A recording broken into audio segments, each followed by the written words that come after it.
Ang tawag pala ng pera, mga kababayan, sabi doon sa surprise witness ni Marcoleta, basura. Basura na pala yan sa kanila. Yan lang yung surprise witness, mga kababayan, ni Marcoleta. Dudable. Ano niya, Mr. Maravillas, na dudable? Makaduda. Yung mga pinagsasabi, sinabit si Martin. Si Martin tahimik pa. Pero pinangalanan na si Martin Romualdez ng surprise witness ni Marcoleta. Ewan ko kung totoo yung mga sinasabi ng witness ni Marcoleta. Kasi nga po, pagaling po sa kampo ng mga Duterte, makaduda ang mga statements po. Kasi siyempre, alam na. Nasimula ng duty ko kay Congressman Saldico. Bawat umaga, nagre-report ako sa PGC, sa Horizon, Bonifacio Global City, kung saan nakatira si Kong Saldico. Tuwing may duty, nagpapagang mga balita at pagtalakay sa mga isyu na lipungan. Bulsa! Opinyon, banat at paglalantad sa katotohanan. Bulsa! What you see is what you get. You decide. Ito mga kababayan, si Dante Maravillas, Bicolano vlogger, broadcast journalist from Albay.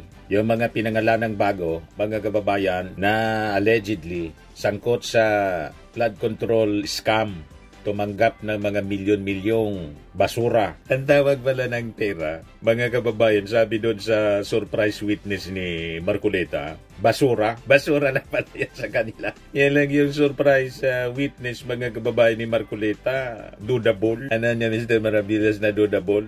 Makaduda. Yung mga pinagsasabi, sinabit si Martin. Bakit naman niya, Mr. Maravillas, makaduda?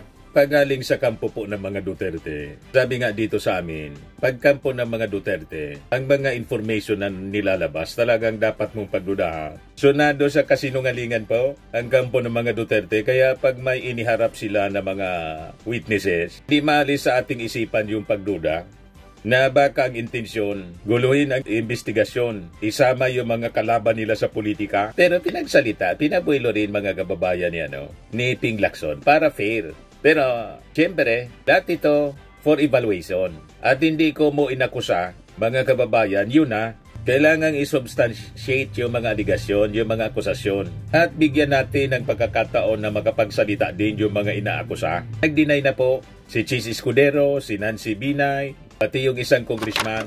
Ito yung sabi ni Chis Escudero, puro talaga senador ang tinuturo. Nasaan si Saldico? Nauna na po si Saldico. Nauna na lumabas yung pangalan ni Saldico. Yung anak nga po ni Saldico, nananawagan na sa kanyang tatay na umuwi at sagutin yung mga akusasyon laban sa kanya. Yung kanyang anak nagsalita na. Sabi ni Elisco, I condemn corruption in all its forms. I understand the anger and disgust. The hate is more than valid. And for the past few weeks, I've been having an internal conflict between my morals and my family. I am only speaking out now because I needed the time to have a firm grasp of the situation. Sabi ni Elisco, to my father, come home and answer to the people. Have your time in court. People need answers. Yan sabi ni Elisco. Sa kanyang anak pala nakapangalan yung St. Elis Hotel dito sa Legazpi City. Sabi ni Chis Escudero, nasaan si Saldico? Nasa ibang bansa pa o? Pinapauwiin na ng anak. O tingnan natin sa mga susunod na araw. Kasi sabi ni Saldico, in due time and in a proper forum, sasagutin niya lahat yung mga akusasyon laban sa kanya. Nasaan na niya si Martin Romualdez sa lahat ng ito? Si Martin tahimik pa. Pero pinangalanan na si Martin Romualdez ng surprise witness ni Marcoleta. Ewan ko kung totoo yung mga sinasabi ng witness ni Marcoleta. Kasi nga po, pagaling po sa kampo ng mga Duterte, makaduda ang mga statements po. Kasi siyempre, alam natin, mga sinungaling sila. Sanay magsinungaling ang kampo ng mga Duterte. Si Duterte mismo, pabrika ng fake news, sabi ni Bersamin. Di ba? Mga vloggers yan, lahat fake news yung mga sinasabi. Kaya huwag tayo agad-agad na maniwala sa mga kwento. Pagaling sa kanila po, makaduda. Anyway, sabi ni Chis Escudero, nasaan na niya si Romualdez sa lahat ng ito? Nasaan ang mga kasabwat niya? Kung babasihan natin ang testimonya ni Yusek Bernardo, wala lahat kasalanan o kinalaman dito. Di naman ata ito kapanipaniwala. So ano yung kapanipaniwala? Yung kay Marcoleta? Yung surprise witness ni Marcoleta. Ngayon, si Nancy Binay po, nagsalita na rin. Ito ang yung kickback claims meant to divert from real perpetrators o flood control mess. Nagugulat ako at nalulungkot ako na dinadamay ako sa mga anomalya ng DPWH. Walang katotohanan ang mga bintang sa akin, sabi po ni Binay. Tahimik po tayo nagtatrabaho bilang mayor ng Makati. Nakakagulat na nagagamit tayo para ipaglihis sa mga tunay na kailangang panagutin sa issue na to. She said her performance in public service has always been above board and beyond a shadow of doubt, sabi po ni Nancy Binay. So, isa-isa po na nagsasalita na yung mga napangalanan ng mga witnesses po sa Senate hearing kanina na tuloy-tuloy pa hanggang ngayon. Ito naman yung statement ni Congressman Eric Goyap. Sabi niya, I was disheartened to hear my name mentioned in today's Senate hearing on alleged irregularities in flood control projects. To be implicated in such matters is painful, not only for myself but also for the people I have pledged to serve with integrity. I categorically deny any involvement in the acts being alleged. I've never accepted nor authorized the delivery of money in connection with flood control projects. These claims are untrue. As a public servant, I am accountable to the people. That is why I welcome the chance to face the witness who implicated me, but in the proper forum, in under proceedings where my constitutional rights are respected. I owe it to my constituents, my family, and the Filipino people to clear my name in the right way. My work has always been guided by service, not self-interest. I remain steadfast in that mission, and I am confident that in the end, truth and justice will prevail, and the real culprits and heartless criminals who perpetrated this outrage against the nation unmasked and exposed. Pinangalanan kasi siya, mga kababayan, ng surprise witness nga po ni Marcoleta. Pakinggan natin yung testimony, yung sinumpaang salaysay. Yan po, mga kababayan, nasabi ng mga observers sa hearing, may mga cracks, may mga butas po. But anyway, pakinggan pa rin natin. Yan po. Mr. Gutesa, kaninang ako'y nagpapaliwanag para ipakilala kita. Narinig mo yung aking sinabi. Yes, Pwede mo bang i-confirm na kung ano yung sinabi ko ay yun nangyari kahapon? Siya po si Orly Gutesa na ang sabi, dating Marines at dating security ni Saldico. Yun daw yung nautosan na mag-deliver ng limpak-limpak na salapi. Na ang sabi, on one occasion, then CIS Representative Eric Yap delivered 46 suitcases of cash to Co's house in Valle Verde. At saka kay dating Speaker Martin Romualdez. So dito lumitaw, pinangalanan si Martin Romualdez na sabi tumanggap din ng pera. Ayan ang kwento po ni Orly Gutesa na surpriseness ni Marcoleta. Si Marcoleta mismo yung nag-introduce. I confirm, Your Honor. Salamat po. At ngayon po ay hawak ko nga ang inyong sinumpaang salaysay na nung draft ito ay binasa ko. Ganun din nga po at wala namang pagbabago. At gusto ko lamang pong sabihin ninyo na mayroong pirma sa ibabaw ng pangalang Orly Regala Gutesa. Kayo po ba ang nagpirma nito? I confirm, Your Honor. At gaya po ng sinabi nyo sa akin kahapon, voluntaryo ninyong ginawa ito at wala namang namilit sa inyo. At katotohanan yan, ako nga po ay ininyayahan nyo para makita ko yung inyong salaysay. Yes, Your Honor. Ito po ay pinanotaryo ninyo. Nakikita ko rin po. Totoo po ba itong notaryong ito? Totoo po, Your Honor. Ngayon, kayo na po ang magbasa para sa ganun ay marinig po ng buong kapulungan. Pwede po niyong basahin ang inyong salaysay. Maraming salamat, Your Honor. Mr. Chair, can he proceed? He may proceed. Ako po'y nagpapasalamat sa pagkakataong ito. Sa Senate Blue Ribbon Committee, Senador Ping Lacson, sir, at sa iba pang member na nandito po. Ako po si Orly Gutesa, may asawa, nasa tamang edad, Pilipino, makatapos, makapanumpa na ngayon sa umiiral na batas ay nagsasaad at naglalahad ng gaya ng mga sumusunod. Ako po ay lumabas upang magsalita sa isyu na ito. Bilang isang dating sundalo, inaalay ko ang aking buhay para sa ating bansa. Sa pagkakataong ito, nagdesisyon akong magsalita at maglabas dahil ayokong maging masama ang kinabukasan ng aking mga anak, apo ko sa darating na panahon. Ayoko pong naririnig ko at napapanood ko sa pagdinig ng Blue Ribbon Committee at ngayon ko po napagdugtong-dugtong yung naging partisipasyon ko po sa anomalya at korupsyon na ginawa at lumalabas sa hearing na ito. Yung palang pera na binubuhat namin at dinideliver mula sa masamang gawain na nagdulot ng baha na ikinamatay ng tao at imbis na gamitin ang pera sa edukasyon, medikal at programa na mapunta lamang pala sa bulsa ng mga politiko. Mabigat po sa akin magsalita dahil may pamilya ako. 4 ang anak ko, nag-aaral pa. May asawa ako at nangangalaga sa aking mga anak at marami akong kasama sa operasyon na may kinalaman sa ibabahagi ko sa inyo. Nagtatrabaho lang po kami ng mga kasama kong sundalo sa Philippine Marine. Huwag sana isipin na aking mga kasama na nagtatraidor ako.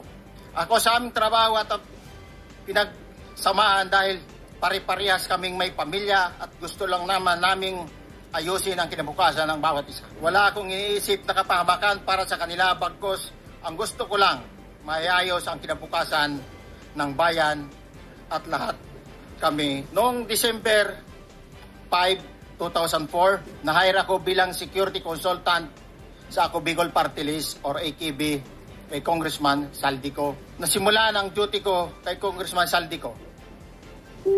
Bawat umaga, nagre-report ako sa BGC sa Horizon, sa Bonifacio Global City, kung saan nakatira si Kong Saldico. Tuwing may duty at detailed ako sa basura, it means itong basura, ito yung box ng pera na pinag-uusapan natin sa kasalukuyan. Mr. Gutesa, mag-stick ka lang sa binabasa mo. Huwag ka nang nag-a-adlib. Kung ano yung nandito, basahin mo lang. Yes, Your Honor. Tuwing may duty detail ako sa basura, pumupunta kami sa 28 Ladybug Corner, Dragonfly, Valle Verde 6, Pasig City. Tagabuhat lang ako ng malita ng basura. Ang ibig sabihin ng basura ay malita na may lamang pera. Ang bawat malita ay may lamang humigit kumulang 48 million pesos. Ang bawat malita ay may push-it na nakadikit na nakasaad kung magkano ang laman ng bawat malita. Tuwing may duty detail sa basura, may pumupunta na tao na magdi-deliver ng basura at nire-receive ni John Paul Estrada at Mark Iksay. Ang mga executive assistant ni Congressman Saldico at sila ang mga detailed na mga ganyang activities. Ang mga nangyayari kapag duty kami sa basura, kalimitang dinadala sa bahay ni Congressman Saldico sa Valle Verde 6 at tinatanggap naman ni Mark at ni Paul. Pagkatapos naming may baba ang nasabing basura, ipinapasok sa bahay ni Congressman Saldico sa Valle Verde 6 at binibilang ni Mark at ni Paul. Alam ko na ang laman ng malita ay pera sapagkat nakita ko si Paul na binuksan ang malita at inilabas ang laman para bilangin. Ang isang ehemplo na nagdala ng pera ay si Congressman Eric Yap ng AXIS Party List. 46 na malita ang dala niya sa bahay ni Congressman Saldico sa Valle Verde 6. Pagkatapos mabilang, isinakay namin sa mga sakyan patungo sa Horizon Residence sa Taguig at dumiretso kami sa basement upang may baba ang nasabing basura. Bago ibaba ang nasabing basura, merong napuputol sa binabasa mo eh. Huwag kang magmadali. Ulitin mo yung paragraph 20. Latang ginaguide mga kababayan talaga. Ginaguide lang ni Marcoleta. Hindi ko makita na putol na siya.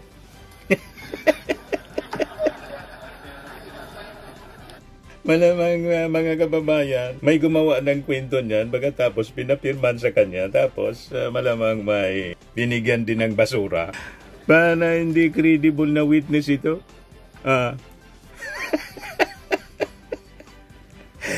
Hindi mo niya sinusunod yung script, yung sinumpaan mo.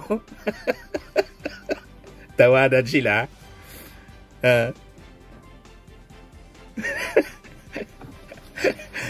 Tuwang-tuwa si Alcantara, mga kababayan. Tapos, mabilang ang sinasakay namin sa mga sakyang patungo sa Horizon Residence, Taguig. Pagdating sa Horizon Residence, dumidiretso kami sa basement upang maibaba ang nasabing basura at dalhin sa unit ni Congressman Saldico sa 56th floor sa nasabing lugar kung saan siya nakatira. Bago ibaba ang nasabing basura, ito ay bawas na. Halimbawa, nag-akyat kami ng 46 na malita. ibababa lamang namin ay 35 maleta para i-deliver sa bahay ni House Speaker Martin Romualdez sa 42 McKinley Street, Taguig. Ang labing isang malita ay naiwan sa taas ng 56th floor sa Horizon Residence. Humigit kumulang 3 beses ako mismo ang nag-deliver ng basura sa bahay ni Congressman Saldico, sa Horizon Residence at sa mga bahay ni Speaker Romualdez sa 42 McKinley Street, Taguig. Mas maraming pagkakataon na nagde-deliver kami ng basura sa bahay ni Speaker Romualdez at sa bahay ni Congressman Saldico dahil iba-iba kaming mga nakadetailed na close-in, backup at advance party na nagkakaroon ng rotation. Sa huli, ako po ay nagnanais na mapasailalim sa Witness Protection Program dahil alam ko po nanganganib ang buhay ko at ang aking pamilya sa ginawa kong paglalahad na ito. Sa katotohanan na ang lahat ay nilagdaan ko, ang salaysay na ito ay kusang loob at walang anumang pamimilit at bunsod lamang ng hangarin matulungan ang ating bansa. Ito po ay nilagdaan ko, Your Honor. Thank you, Orly. Before you proceed, meron lang akong papakitang litrato sa iyo, no? I-confirm mo, kasama na rin si Bryce, kung yan ba si Paul na binabanggit mo? I confirm, Your Honor. Yun nga po, Your Honor. Siya po. Okay, so, yeah, for the record, andito po yung litrato ng binabanggit na si Paul. Ang pulyado nito.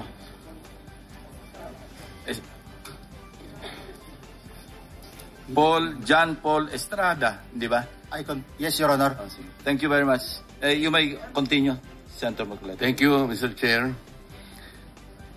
Mr. Gutesa, dito sa iyong paglalahad ay gumawa ka ng isang paghalimbawa. Inihalimbawa mo si Congressman Eric Yap, ngunit isang tagpo lang yun eh. Ikaw ay na-hire ni Representative Saldico, sabi mo rito, ay December 5, 2024 pa. Yes, Your Honor. Sa pagkakaalam mo, mga ilang beses kayong gumagawa ng bagay na ito. Ibig sabihin, yung pagdi-deliver ng pera, sa natatandaan mo, gaano kadalas ang pagdi-deliver? Kasi ang ginawa mo kanina ay isang example lang. Pwede mo bang ipaliwanag? Your Honor, minsan kasi pag-duty kami, ang actual ko na deliver talaga sa bahay ni Congressman Romualdez is 3. Tapos pag may duty kami, nagkakaroon ng detailed. Minsan namumonitor ko doon sa group chat namin, may basura tayo deliver. Minsan namumonitor ko siya is 3 times a week ang delivery doon sa Forbes, sa bahay ni Kung Romualdez. Yung pera minsan nanggagaling lang doon sa Horizon sa taas, binababa. Tapos may detail lang na tao, namumonitor ko naman sa GC namin. Kaya nalalaman ko yung movement ng tropa, kung ano yung sinasabing basura ng delivery. So yung delivery o yung movement ng tropa nagaganap average 3 times a week? 3 times a week, Your Honor. Nagsimula noong December 2024. Yes, Your Honor. Hanggang ngayon ba ay naglilingkod ka pa kay Representative Saldico? Sa kasalukuyan po ay nag-resign po ako noong August 5, itong taon po na ito. So, maliwanag ba ang ibig mong sabihin para sa kapulungan ito ay nag-a-average ng 3 beses sa loob ng isang linggo ang pagdi-deliver ng pera kay Representative Saldico at tuloy-tuloy naman doon sa bahay ni former Speaker Martin Romualdez sa ganong rate, ganong beses, 3 beses sa loob ng isang linggo? Yes, Your Honor. Magmula December 2024 hanggang ikaw ay mag-resign noong August 2025, this year. Yes, Your Honor. Mr. Chair, Senator Marcolita, short Yes. interjection. With the permission of Senator Marcoleta. Thank you, may Mr. Chair. May maibigay ka ba na pangalan? Kasi ang sinasabi mo lang ngayon, as far as you're concerned, during ikaw ay nagdo-duty, nagro-rotation basis yung duty. So pag wala ka, absent ka, iba ang nagdo-duty, iba rin ang nagtatanggap sa pera at nagdi-deliver. Am I correct? Senator De La Rosa, may I just remind you na isang follow-up. Pero kung gusto mo ituloy at pahig si Senator Marcoleta, naka-charge sa oras niya yung mga susunod na tanong. Okay? Okay lang. Okay lang. Sige, boss. Meron Nanghiram lang pa naman namang, ako sa iyo. go ahead. Meron ka pa namang 4 na minuto pa mahigit yan. Yes, sir. So, sige. Very quick lang. So, pag hindi ka duty, may ibang nag-deliver ng pera kay Saldico at kay Speaker Romualdez. Pag nangyayari yan, sir, pag hindi ako duty, may makadetail talaga sa basura na yan. Pero ang authorized lang na mag-deliver at mag-receive niyan is yung 2 tao na binanggit ko, which is John Paul Estrada and Mark Tiksay. Okay. Thank you, Mr. Chair. Thank you, Senator Marcolita. Mr. Gutesa, sa panig ng pagdi-deliver sa bahay ni former Speaker Martin Romualdez, sinong tao ang nagre-receive? Sa mga ganon, sir, ang may contact, Your Honor, is yung si Paul at si Mark lang ang may contact doon sa receiver. So pagdating doon, nakabukas na yung gate doon sa Forbes, pumapasok na lang kami. Then pag nabuhat na namin yung mga malita na ibaba na, so lalabas na kami. Wala na kaming basta may deliver lang namin yung mga basura doon sa bahay, wala na kaming noon, Your Honor. Alin-aling bahay Yung ang 42. pinagdi-deliveran mo sa panig ni former Speaker Martin Romualdez? Yes, Your Honor, yung 42, yung dito sa may Forbes Park. Yun lang? Wala nang iba? Mayroon pa yung bago nakaraan doon sa 19 Nara, yung dating bahay ni Michael Yang. Sa pagkakatanda mo, mayroon pang ibang lugar na kung saan nagdi-deliver kayo? Sa Aguado, dyan sa Malacanang. Aguado? Excuse me, Senator Marcoleta. Sino Michael Yang? Yung dating sa Pugo yata yon. Sa? Yung dating sa Pugo. Yung Michael Yang. dating bahay ni Michael Yang. Dating bahay. Yes, Your Honor. Okay, thank you. Ibig mo sabihin, nabili ni Speaker Martin yung bahay ni Michael Yan? Allegedly, Your Honor. Pero paano mo alam na bahay ni Speaker yon? Kasi doon na nagde-deliver yung tropa nung hindi na nagde-deliver doon sa 42, Your Honor. Ngayon, sinasabi mo meron kayong chat. Nagagamit mo yung chat para ma-monitor mo yung rate ng delivery at kung sino-sino yung nagdi-deliver? During the time nung nandoon pa ako, Your Honor. Mr. Chair, salamat po at baka meron po pong Thank you. gustong Yeah, itanong ating may mga kasama. papakita pa ako isang litrato pa, no? Identify mo lang siya. Sino yan? Mark Tiksay, Your Honor. Meron pa ba nakakakilala sa kanya bukod sa'yo? Dito? Wala. Nabanggit kasi ni Engineer Alcantara rin dito eh. Sa salaysay mo noong September 23, sinasabi mo, hindi ko po siya na-meet during pagdadala. Ang tao niya po ay may alias lang na Paul at Mark. Na-meet mo ito si Mark, Engineer? Sa Valle Verde po, once lang po. So, kinukonfirm na si Mark Tiksay ito. Mark po and Paul, karaniwan po na. Okay, thank you. Thank you, Senator Marcoleta. Mr. Chair, may tatanong lang po kung Yes. with the permission of Yeah, okay. Senator Marcoleta. Mr. Orly, sabi niyo po 46 na maleta na nagkakalaman po ng 48 million bawat isa. Tama po ba? Based doon po sa level nung malita na nakita ko, Your Honor. Paano po nalaman ninyo na 48 million po ang laman ng bawat isa? Kasi bawat malita po, mayroon siyang post-it na nakalagay, may sign na 48. Lahat po yun may 48. Yes, Your Honor. So, yung 46 maleta, 48 million ang laman ay nagkakahalaga po ng 2.2 billion. Alam niyo po ba yan? Kung 3 times a week ang sinasabi ninyo ang delivery. Based sa my experience, doon lang ako naka-experience ng 46 nung time na yon, Your Honor. Hindi naman po every week or monthly ito. Yes, Your Honor. So at one point, yung 46 na maleta, 48 million ang laman, 46 times 48 million ay 2.2 billion. Excuse me, Senator Marcoleta, paubaya mo na sa kanya yung oras na naiwanan mo, now 1 minute. Isang tanong niya lang. Sige, okay. 2.2 billion. Ganun po yung multiplication eh. Siguro, Your Honor, yun ang lumalabas.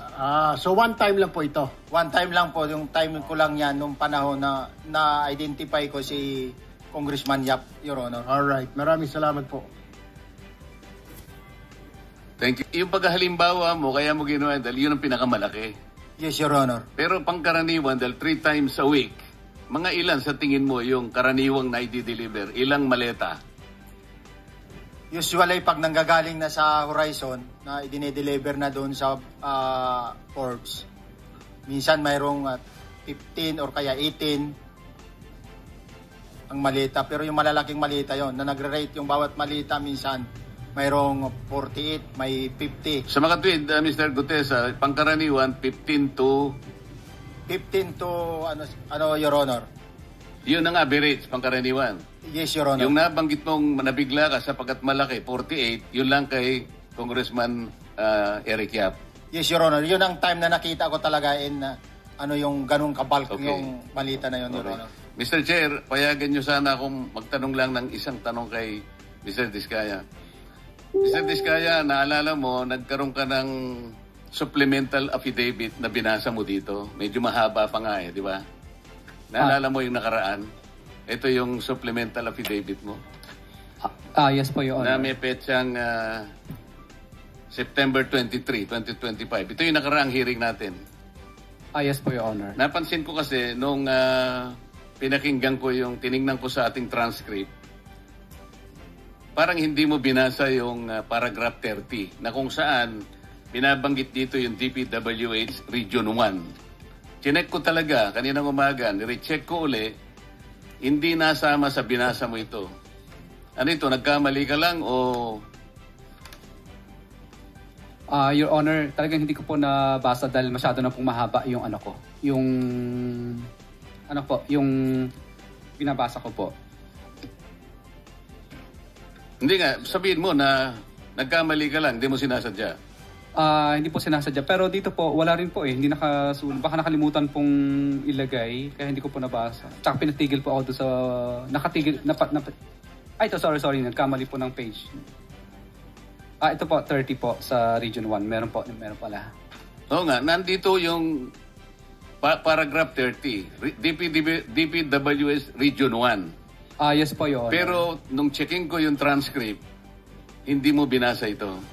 Opo, yes po, Honor, kasi mahaba na po. Hindi, nabasa mo yung 31 hanggang 37 eh. Ito nalaktaban mo yung 30. Kaya lang ako nagtataka, kaya tinatanong kita, sinadya mo ba to o nagkamali ka lang? Hindi po, Your Honor, kasi napatigil na po ako nung... Hindi nga, sagutin mo, nagkamali ka lang? Hindi po, Your Honor. Hindi po ako nagkamali. Ano nga? Sinadya mo? Hindi po, Your Honor. Bali, alam ko po parang pinatigil na po ako dito dahil masyado na po mahaba yung binabasa ko. Hindi, ganito. Pinatigil ka, nung pagpatuloy mo, nakaligtaan mo yung number 30. Nalaktawan mo siguro. Yes po, Your Honor. Para maliwanag lang. Oo, gusto ko lang maliwanagan kasi nabanggit ko na kanina na naimungkahi ko na sana'y tawagin din si Governor Chavit Singson. Baka ka kung may connecta doon sa mo, baka ka kung sinadya mo. Ngayon kung sasabihin mong nagkamali ka lang, tatanggapin ko yon. Your Honor, hindi po ako nagkamali. Naalala po, hindi lang po nabasa. Okay. Salamat, Mr. Chair. Ang susunod po ay si... Mr. Maravillas, ang masasabi mo doon sa surprise witness ni Marcoleta? Kailangan yon thorough cross-examination. Kasi baka alam na po ninyo, mga previous Senate hearing po, maraming mga testigo po na yung kwentong kutsero man lang po pala, tulad ni Angelo Mawanay. Naalala ninyo si Angelo Mawanay? Mga kababayan, i-search na lang ninyo. Kasi makikita ninyo, ginaguide po ni Marcoleta yung witness. Kino-quotes. Basahin mo na lang. Pinapirmahan mga kababayan. Sama ito observation ng isang netizen po. May punto ang kanyang mga observations. Sabi niya, on the surface, the affidavit sounds explosive. Maletas worth 48 million each. Delivered under codename Basura. But scratch beneath the surface and cracks quickly appear.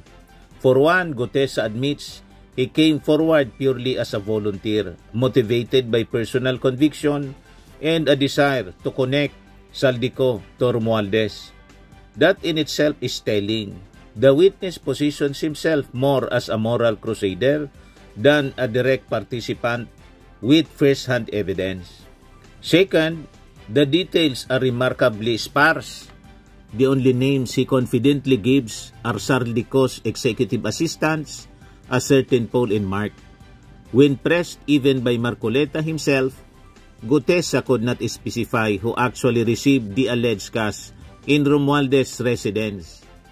For claims involving billions, Paul and Mark simply don't cut it. Third, the coaching was hard to miss. Observers saw Marcoleta guiding the witness through parts of his own affidavit. Instead of showing strength, it highlighted weakness. So makikita yan mga kababayan, ang katotohanan pag isinailalim na po sa cross-examination talaga, strict court examination. In case somebody would file a case against dito sa mga witnesses na nagsalita po sa Senado. So ito yung mga kaabang-abang. Subaybayan natin ang saga. Ayas, Firmax Firming and Lifting Cream, pinapahid po sa mga pulses in affected area. Mainam po sa paninigas ng mga kaso-kasuan. Ito naman po, Automax Radiant Serum. Sa mukha naman yung application, anti-aging po siya. You will look 10 years younger than your age. Sa mga cancer patients naman po, baka lang gusto ninyo itong itry. Naing siya Red Mix Fruit Drink. Hindi mo po siya gamot, food supplement siya. Kaya lang, gawa siya mga kababayan sa goji berry. Yung goji berry, may anti-cancer properties. O ngayon, yung mga inquiries ninyo, dumiritso na lang kayo sa aming messenger sa Facebook para masagot namin agad.